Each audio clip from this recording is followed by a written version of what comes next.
แม่2เมตรบ่ข่อยก็งงคือกันเด้ตัวนี้ข่อยงงย้อนนี้แบบตอนนั้นคือดินตัวนี้คือเฮาซื้อแล้วตอนบ่แม่นบ่จังหวะเฮาแทกเฮาบ่ได้แทกอันนั้นติเฮาแทกตรงนะว่าเฮาแทกตรงแบบนี้ล่ะว่าตอนเฮาแทกนะแบบเบิ่งนี่ตอนนั้นเฮารักษาแล้วเฮาปลูกอันนั้นมันแตกต้องย้อนเบิ่งตอนเฮาแทกนะเฮาแทกตรงบ่ต้องไล่เบิ่งคลิปตอนเฮาแทกนะมือเฮาซื้อนะโดย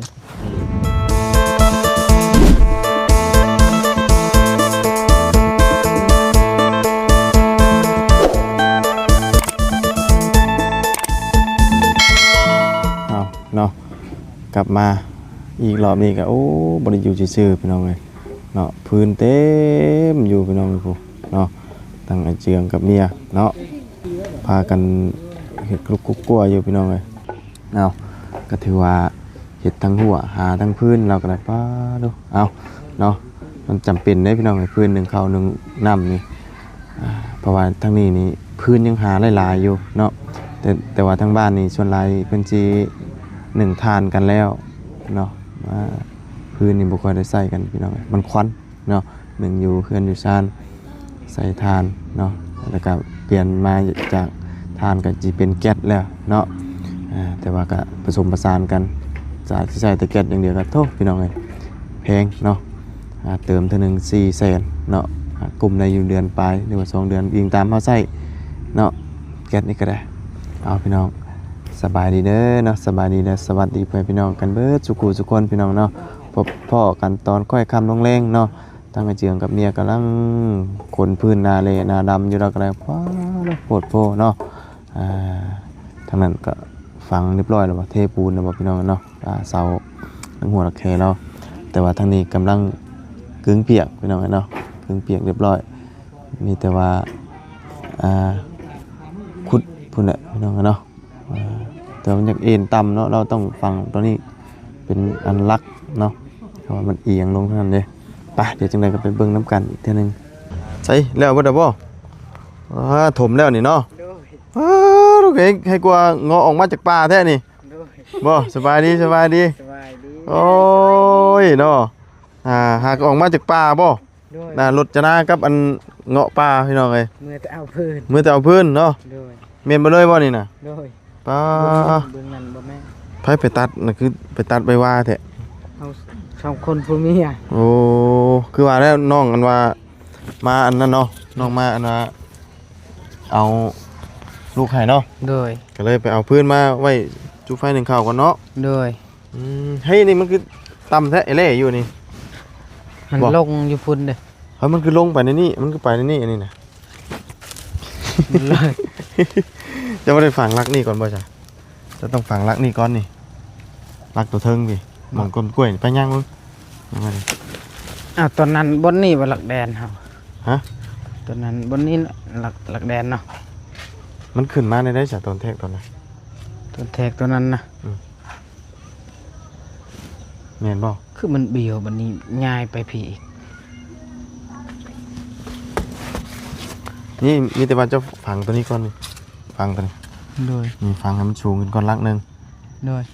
นี่ฝังให้มันซ้ำตัวนี้ฝังหม่องเจ้านะนี่ถ้าซ้ำมันก็สิต่ำลงเลยแล้วบ่โดยแล้วก็จังนิ่งลงพุ่นเนาะโดยแล้วจังฝังลงพุ่นช่างก็โอ้บ่ได้แล้วนี่งัวกับเขาคือเก่าแล้วบ่มันเอ็นมันต่ำลงจับเอาตัวนี้ใส่นี้ให้ระดับตัวนี้ได้ซ้ำนี้แล้วก็จังคึงฝังลงพุ่นบัดนี้ลุมพุ่นบัดจังได้ซ้ำบ่ได้พอมันสิต่ำเด้เนาะสิต่ำลงเลยมันเป็นขุมตัวนี้เนาะเอามาแต่เอาพื้นเนาะโดยตอนนั้นอันนั้นนะบ่อันใส่ปูนเรียบร้อยแล้วบ่ยังไม่ได้ฝังบ่โดยยังบ่ใส่ปูนถือว่ายังเนาะโดยเอาไปแต่หึงแล้วบ่ไปเอาพื้นน่ะแล้วเฮ็ดตัวนั้นแล้วเฮาไปเลยดาวไกลบ่อยู่ชวนเฮานั่นแหละชวนที่เบาเสียงไปนั่นบ่โดยพื้นอยู่พุ่นยังหลายอยู่เนาะโดยยังบ่อึดดอกพื้นน่ะเนาะอยู่ให้อยู่ชวนอันนั้นมีแต่ว่าเอาขุดอยู่นี่ก่อนลักนึงกันสั้น ถ้าไปจับคุณมันสิต่ำเลยนะ ปกตินี่ในนี้บ่หลักแดนบ่มันบ่โค้งอยู่พุ่น จังว่าแล้วมันคือไปเป็นเสียงๆแบบนี้ นี่เด้แดน ตอนแทกตอนนั้นแทกในไหนสักคือเสียงแบบนี้ แท็ก มันเป็นที่เอียงอยู่แม่นบ่แต่ว่า จักเลย มันเอียงแบบไหนตอนแทกตอนนั้นเนาะก็บ่ มันเอียงตามแดนนี่เด้ บ่อืม เฮาก็เพชรตอนนั้นว่าสิเอาตามแดนนี่คักแหละมันบ่ซึ่งกันอีกคันพังหลักหนึงก่อนในนี่ไปดิถึกแดนนี่เด้นี่แดน แม่นบ่ ด้วยแดนน่ะ จังว่าแล้วสักแทกตอนไหนแบบไหนแต่ตอนนั้นน่ะบ่จื้อได้เด้ ปกติก็เด่นเข้าอยู่แล้วในนี่ อืม ในนี่หลักหนึงดีเลยนั่นแหละจัง จังขุดไปพุ่นอีก บางคนก็บ่จื้อกันเนาะตอนแทกตอนนั้นคือว่าฟังเฮากระแทกมาแล้วนี่อยู่แม่นบ่เฮานิ่งแล้วนี่แม่นบ่ตอนนั้น ชักแหละ เฮาบ่ได้นิ่งแบบว่าอัน2วรรคที่เฮานิ่งตรงเลย Tầng pru mới lắc mà ta. ตัวอื่น Nhìn nhìn cháu cái cháu. อืม Trong tiền ta nhớ một cháu. ก็น่าจะแม่นอยู่ดอกเส้นนั่นแหละไปพี่แหละแต่ว่าเพราะว่าเฮาบ่ได้เทคแบบว่าเป็น2ท่อนนี่เฮาเทคแบบว่ายาวเลย ด้วย ตัวหลักนั่นน่ะถ้าว่าเฮาเทคเป็น2ท่อนมันต้องอยู่นี้ ด้วย ไปหันถ้าเทคขดอันนี้เฮาเทคสื่อเลยเฮาบ่ได้เทคขดเนาะ ก็เอาตามหลักตามเฮาแทกนี่แหละเนาะ แม่นเพราะว่าตอนเฮานิ่งทำอิดนะเฮาบ่ได้เทคขด ด้วย บ่ได้เทคขดหรอกเฮาดึงตรงเลยหรอ โดยต้องเฮาแทกตอนนั้น ดึงตรงเลยเฮาก็ดึงเอาใส่ตามตรงนี่แหละถ้าเฮาเทคขดนะเฮาไปตามขดนี่เฮาแทกตรงเลยเด้อเฮาต้องดึงเพียกตามตรงนี่แหละถ้าว่าเฮาแทกขดมาซี่เนี่ยเฮาก็ต้องเอาขดตามนี้เนาะอันนี้เฮาแทกตรงเลยแม่นอยู่แล้วเนาะดินเป็นเสียงเป็นเนาะตอบนี่ก็มันบ่ได้มีหยังจะตั้งไว้นี่แหละเป็นเนาะว่ามันนั่นอีกก็ใหญ่ออกเนาะ โดย มีปัญหาแล้วเอาหากลับมายังเมื่อยๆอยู่ โดย เนาะสุดตัวนี้นี่จักเดือนเลยนี่จำได้นี่เฉพาะอันใส่ในหน้างานนี่ ตาย ตัวเดียวนี่เหรอวะ โดย สุดประจำตำแหน่งนี่ว่าที่อยู่ในสวนกล้วยปลามันปลาอ้อยเนาะไปยังก็คือกันเนาะอยู่ในระบบชุดลายนี่ โดย เนาะชุดลายนี่เป็นชุดเฮ็ดเวียกเฮ็ดงานเนาะสู่เวียกสู่งานหาพื้นเนาะ โดย อยู่ในชุดนี้เลยสิเอาตัวอื่นมาใส่ก็ยังมันเปื้อนเนาะ โดย ใส่มันขาดตัวเดียวเลย โดยแต่ว่าดีเสื้อตัวนี้ มันอันนั้น มัน มันทน ทนเนาะ โดย ใช่มาจากปีแล้วนี่นะเสือลายนี่ เราซื้อแต่ตอนอุ้ยได้ละปีหนึ่ง ฮะ ได้ละปีหนึ่งเสื้อ บ่ โดย คุ้มแล้วใส่นะ โดย คุ้มแล้ว ส่งขาดแล้วส่ง ขาดแล้วส่งมันถูเรื่อยเด้เฮานั่งเนาะ อันนั้นเวียดหาย อันนี้เพิ่นเอาให้บ่ โดยเวียดหายตอนนั้น อ๋ออันนี้คือเวียดเอาให้ โดย เนาะสุดลายทหารประจำตำแหน่งอยู่ในหนางเวียกหนางานเนาะ โดย ถมเรียบร้อยแล้วตอนนั้นเนาะหมักแตงกำลังออกพอดีละวิทย์อยู่บ่แทกเบิ่งนะบ่คุมมันนะ บูเวตและมักแตง หึ ถือบนมักแตงเลยละ จะบ่ได้กินหมากก่อนเนาะ โดย แต่ว่านั้นได้กินหมากแตงก่อนใครอยู่ได้นี่วิทย์บ่วิทย์บ่เจียงให้วัดมันดูอัน2 เม็ดนะตกใช่คุมมันนะ แม่สองมันบ่ บ่ข่อยก็งงคือกันเด้อตัวนี้ข่อยงงย้อนนี้แบบตอนนั้นคือดินตัวนี้คือเฮาซื้อแล้วตอนบ่แม่นบ่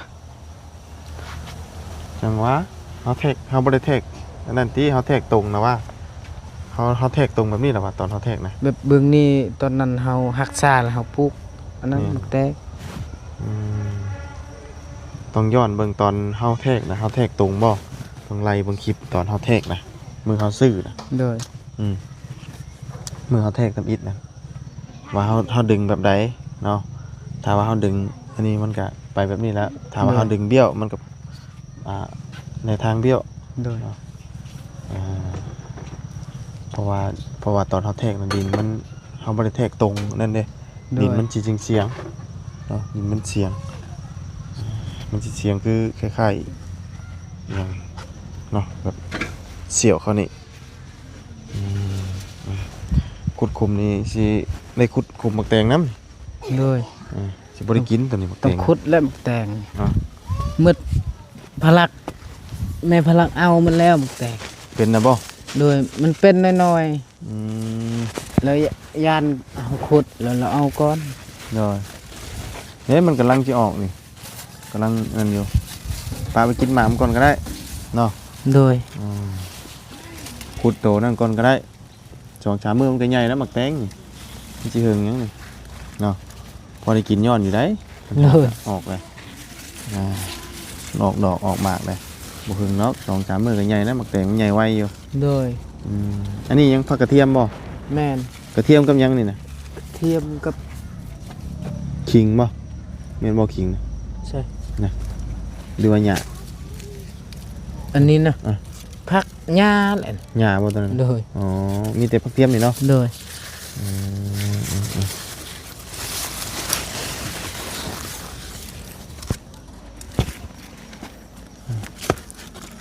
ตัวนั้นก็เทปูนใช่แล้วบ่ตัวนั้นน่ะ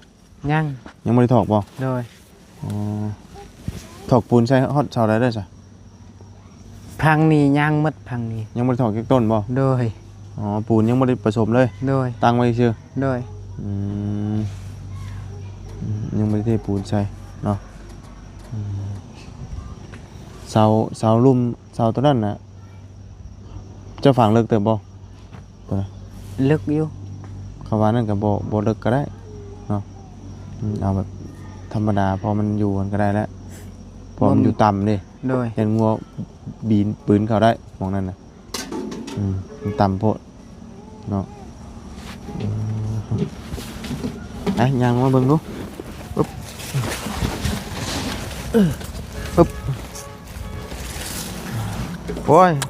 บ่ได้ดอกหมักถั่วเจ้านี่มันจะตายคือเก่าน่ะ โดย ใหญ่มากมันบ่ได้ดอก มันบ่คืออันใหญ่บักพริกบางอย่างเด้ใหญ่บักฮุงใครอยู่ใหญ่ที่บ่ได้ดอกหมักถั่วตายมันนั่นแหละนี่แหละอีก2-3 มื้อก็ใหญ่นะนี่น่ะเนาะกำลังใหญ่อันนี้ตั้งไว้ซื่อนี่น่ะเอาได้อยู่ซ้ำนี่ถือว่าบ่เลิกเนาะธรรมดาตั้งได้แล้ว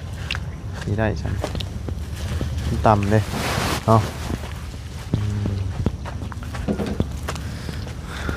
ก็แม่นแล้วตามแนวนี่แหละ ถึกแล้วเนาะ เขาแทกตรงนี้เขาบ่ได้ มื้ออื่นอีกสิขุดเมื่อยแล้วมื้อนี้ อื่นเพิ่นแล้วมื้อนี้ก็ถือว่าเฮ็ดหลายอย่างเลยเนาะ โดย หาพื้นหาพื้นหาหลายอย่างเราก็ได้กินข้าวน้ำกินข้าวแรงแล้วบาดนี้เนาะ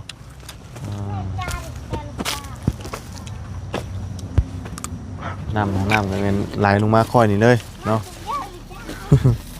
ไหลลงมานี่ขยะก็จูดเลยบาดนี่เนาะปึ๊บกินแล้ว กินเลยบ่ โดย เอาไว้แล้วเนาะ โดย มันน้อยก็กินโดนนะสิขุดแล้วเราอะ จังได้ก็เอาขุดอยู่แล้ว น้อยแต่ก็เสียดายมันอยู่เนาะกำลังจะได้กินบัดอันน่ะขุดก่อนไหนน้องเชียงเชียงโห เชียงอาย บอกว่าอย่างนี้เนาะ โดย ยอมเราพี่น้องเลยทางน้องของเรานี่บ่ปะบ่ตีงเลยยิ้มบุยไปอยู่ โดย เอาพักเมื่อยก่อนพี่น้องจังเนาะ โดย ไหวแล้วครับพี่น้องเนาะเดี๋ยวว่าอื่นจังลุยต่อเนาะ โดย บางแนวพื้นนี่อันนี้ตั้งไปตัดตั้งไปอันว่าเอามาพร้อมเดียวเลย โดย อืม ไปตัดแล้วก็แก้มาเลย เนี่ยไปตัดแล้วก็แก้มาอันนี้แต่2-3มื้อแล้วตัวนี้เนาะ โดย ตัวนี้ร่วนใหญ่คักอยู่พื้นเพิ่นจุใหม่คักเพราะว่าไม้นี่มันเป็นไม้ที่ว่าเขาจูดให้เนาะ โดย เขาจูดให้นี่มันห่าวเลยเด้ห่าวคักเอาผ้าบ่ตัดดีกว่าเอาจักร เอาผ้าเอา ผ้าโอ้ตัดแข็งเด้งเนาะร่วนใหญ่ โดย ส่วนจะบ่มีจักรแล้วมีแต่จักรตัดหญ้าเลยเนาะ โดย มีแต่จักรตัดหญ้าทั้งเจียงเนาะตัดหญ้าตัดสวนนั้นหน่อยกันลุยต่อเนาะ โดย คือว่าไปหาพื้นกันน้องเอาลูกเต้าถ่าเนาะ โดย แล้วสิมาอยู่จังมื้อวันนี้น้องเจ้าบัน ว่าเดือนหนึ่ง เดือนหนึงบ่บัน โดย สิบ่อยากเมื่อยอีกบ่ สิแหละ ฮะ ฮะ ง่ายมันชา ชนัวน่ะ ไผ บ้านเราบ้านไม่น่าเห็นเลย แล้วเอาที่นอนเอา จักนอกลา อ๋อ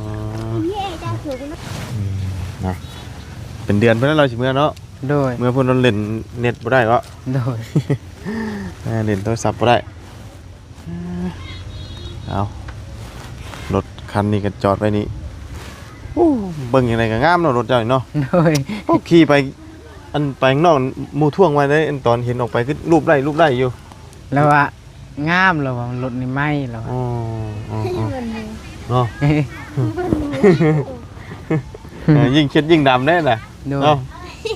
เพราะว่าเห็นตอนขี่ออกไปเห็นหมู่3-4 คนพี่น้องจอดรูปไล่อยู่ว่าเนาะเพิ่นคือสิท่วงว่างามใหม่เนาะ โดย พอมันใหม่นะพี่น้องเอ้ยแนมไปเรือมาบวะดอกว่ายอมรับเลยเนาะขี่ไปออกหน้าทางหมู่แนมเห็นท่วงรถแล้วอะ โดย รูปไหลน้ำอยู่สวยงามสีงามเนาะเอาจังหน่อยก็อาบน้ำอาบท่ามื้อนี้อากาศเย็นๆเนาะมื้อนี้เนาะ โดย หนาวพี่น้องเอ้ยหนาวได้อมื้อนี้ลมเย็นบ่อยเนาะเดี๋ยวมื้ออื่นลุยงานต่อ โดย ต่อนี่แหละเรื่องหัวเรื่องแค่เนาะ โดย เรื่องเสาพี่น้องเอ้ยเสาตัวนี้ถมแล้วเนาะ ทมแล้ว แน่นแล้วตัวนี้ได้ละทำนี่แหละพี่น้องเอ้ยตัวนี้เลยแน่นตึง ทมแล้วมันยังบนแหนปานใด มันก็แน่นทำนี่แล้วเสานี่นะ โดย เงินมาได้ที่ เพราะว่ามันสิแน่นแห้งมันก็บ่นั่นแหละเพราะว่าเสามันสิโยกแน่เนาะเสาคาว่าเนี่ยนี่ต้องเป็นกำแพงยึด โดย อันนี้ก็ถือว่าน้องได้ตะนั่งข้างโอเคละพี่น้องเลยอย่าตะนั่งมาเนาะข้างนี้โอ้ยต้องย่านหมูหมากาใกล้บ้านนี้เป็ดอีกอย่างก็เข้าบ่ได้เนาะ โดย ต้นม่วงนี่งัวก็บ่ต้องย่านกินนี่โอ้บ่เป็นหมากแค่ซำเนาะ โดย ตามจริงมันต้องเป็นหมากเลยนี่เพราะว่ามันเป็นต้นมะม่วงทาบกิ่งเนาะตามจริงนะมันต้องเป็นหมากทาบกิ่งเอาเลย1 ลายแต่บอกเขากิน3 คน ลายอยู่ ใน1เขาให้เลยเนาะ โดย เขานั่นเบิ้ลละติ หมดแล้ว กินเขาให้เขาอันน่ะทั้งพ่อกับแม่ปั้นให้นั่นน่ะวะ โดยแต่ว่ายังบ่เอามือ ฮะ แต่ว่ายังบ่เอามือยังอยู่เฮือนพอ ยังจะเปล่า เขานะ จะอันพ่อกับแม่เพิ่นปั้นให้อันใด สิจิกะชิดมันแหละ หนาวแล้ว จักเท่าไหร่เริ่มเลยประมาณ10ปลายเป้า สิปลายเปล่า 10ปลาย มันกินแล้วมันกินปลา เฉพาะเพิ่นปั้นให้เจ้านะ โดย อ๋อแต่ว่าไว้ในเฮือนพุ่นเนาะ โดย ตำมาบ่หรือว่าเสียเวลาเจ้าอันนั้น ตามเอาน้องห้างแหละตาม อ๋อเบิดแหละจังไปตำเนาะ โดย เบิดแล้วจังไปตำเอาใครเขาอยู่บ่หลายคนกินบ่หลายปานใดธรรมดาอยู่แล้วกินข้าวกินน้ำเพื่อนมาบุญก็กินบ่ได้เปลืองปานนั้นเลยส่วนหลายนี่เพื่อหมูเพื่อหมา โดย เฉพาะกินนี่1ชำนี่น่ะบ่เบิดแต่ละมื้อนะ โดย บ่บด อ่ะบ่เบิด แต่ นะ ช่างคนเฮา แม่นมันเฮาบ่ได้ค่อยได้กินข้าวอะนะกินกับมะย่อมมะแยมเนาะบางมื้อก็กินเพออิหยังแล้วก็แล้วไปเนาะบ่ค่อยได้กินข้าวแบบบ่คือเฮาเฮ็ดเวียกหนัก โดย คือเฮ็ดเวียกหนักคือเห็นบ่สอนเพิ่นกินน้ำปลาดูนั่นน่ะยัดใส่เด้อนั่นน่ะเออ เฮาก็ บุ้ยใช่ อาหารแบบปิ้ง ไปได้อ่ะเออเออเออเว้าเรื่องคำเขาใหญ่ว่าสอนหัวว่านี่เนาะ โดย เอาเวลาคนทอนเมื่อยเนาะคำเข่าเนี่ยมันเข้ายัดใส่ดีได้ โดย นี่หิวแห้งเด้หิวแห้งก็ยัดใส่แล้วแหละ โดย เป็นธรรมดาเด้ยามหิวเนาะเอากะนี่แหละมื้อนี้ก็หาพื้นหาหยังกะเกียมไว้หลังจากแล้วนี่ก็พูดได้วันนี้เนาะไปอยู่ไห้อยู่สวนเนาะ โดย มาบางมื้อก็พ่อบางมื้อก็บ่พ่อให้น้องมาเอาลูกได้เลยเนาะ โดย ทางบ่หรือว่าไปยังเป็นทางตัดแบบใดให้เจ้านะ ทางแล้วเอาผ้าแล้วทาง คือมันมีกล้วยอยู่แล้วแมันบ่หรือว่าปลูกไม้นำชวนนะ บ่ต้นนี้เฮาปลูกเลยกล้วยปีกายนี่เฮาปลูกแล้วแต่ว่ามันหกเฮาเอาจักตัดหญ้าอีกไปตัดแล้วนั่นก็ไปทางแบบป่าไม้อีกป่าดงไม้อีกไปตัดทาง อันเป็นป้าแบบนี้เลย โดยแล้วก็ทางแล้วก็ฮอดเดือน5แล้วก็จุดโดยจุดแล้วก็ปลูกกล้วย ว่าไงคือทางตัวไม้ โดยทาง เป็นต้นไม้แบบใหญ่ๆอันแบบล้ำจำนี้เลย โดย ชำเสาชำหยังนี่เนาะ โดย อ๋อก็ว่าใบมันแหงอย่างเฮาจังจุด โดย ต้นจำนี้ก็ต้องผ่าและตัดนี่เนาะ โดยตัดและสำนีผ้าตัดได้อยู่ซั่น บ่ใส่ควรบ่ควร ควร นี่ บ่เคยมีอยู่แต่ว่าบ่เคยใส่ ใช่บ่เป็น โดยบ่ ส่วน เป็ หลาย น มันจะใส่ผ้าบ่ โดยผ้าแบบมันสบาย เพราะว่าควรนี่มันสิใส่แห้งแบบว่าพันขาดไวกว่าหั่นนะ โดย ผ้านี่มันเฮาใส่มือเดียวได้แต่ควรเฮาจับ2มือวีใส่มือวีใส่ไงผ้านี่พันมือเดียวเนาะ โดย ปังอะนะแต่ควรนี่มัน2มือสิใส่คาเดียวเนาะต้นใหญ่กะแต่ว่าส่วนหลายมันใส่แต่ผ้านี่เนาะ โดย ไผมีจักรก็สบายเนาะ โดย จักรตัดลงไปคาเดียวกันลมบ่มลงไปกันบ่เฮิงกันได้จูดเนาะตัวอันใหม่นี่สิปลูกหยังทางใหม่นี่ สิปลูกกล้วยปลูกข้าว กล้วยกับเขาเนาะ โดย บ่ได้เฮิงเลยนี่จอจั่นเข้ามาเนาะ โดย เห็นเพิ่นก็เริ่มทางลายแล้วพี่น้องแป๊บเดียวเนาะทางให้ทางชวนอีกแล้วแป๊บเดียวทางให้ทางชวนมันบ่เฮิงพี่น้องเนาะอยู่แต่กับให้กับสวนนั่นแหละหนึ่งข้าวแรงพี่น้องนั่งพักเมื่อยก่อนเนาะก็ได้ไปอุ้มพื้นทั้งปัวทั้งเมียมาเนาะ โดย เอ้าอันเอามาบัดเดียวเลยบ่นี่นะ โดยบัดเดียวเลย เอาไว้ได้ๆนะ เฮามัดข้างล่างแล้วก็ข้างหน้าอีก เมียเจ้านั่งไงจ้ะ แม่ย่างเอา เมียย่างเอา ไม่ได้ไก่ไว้จ้ะ ไกลและอยู่ชวนเอา จะมาฮอดแล้วไปหับเอาอีกบ่หรือว่านี่ไง บ่เราย่างฮอดเฮือน มาฮอดน้ำลังเลยจ้ะ โดย พอมันเต็มเลยเนาะ โดย อันนี้มันอยู่หนังหลังหนังบ่ได้เลยนี่เอามา โดย เต็มหมดเลยถือว่าเกได้หลายเลยนี่เอามารอบเดียว จนเต็มเบิดพี่น้องเลยตารางไว้สูมไฟหนึ่งข้าวเนาะ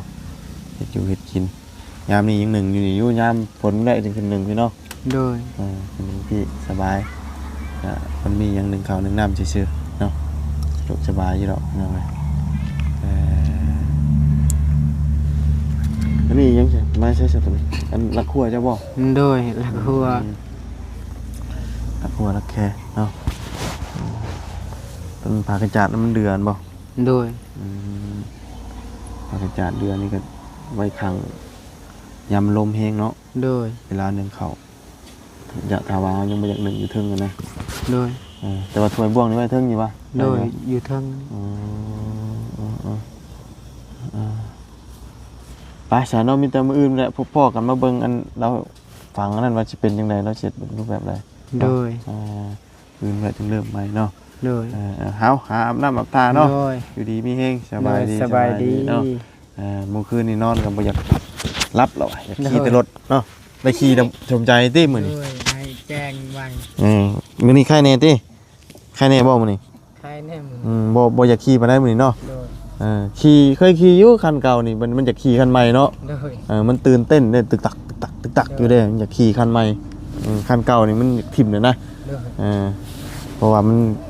มองเห็นแต่คันใหม่โอ้ยน้อยอยากขี่เด้อยากขี่เด้เนาะ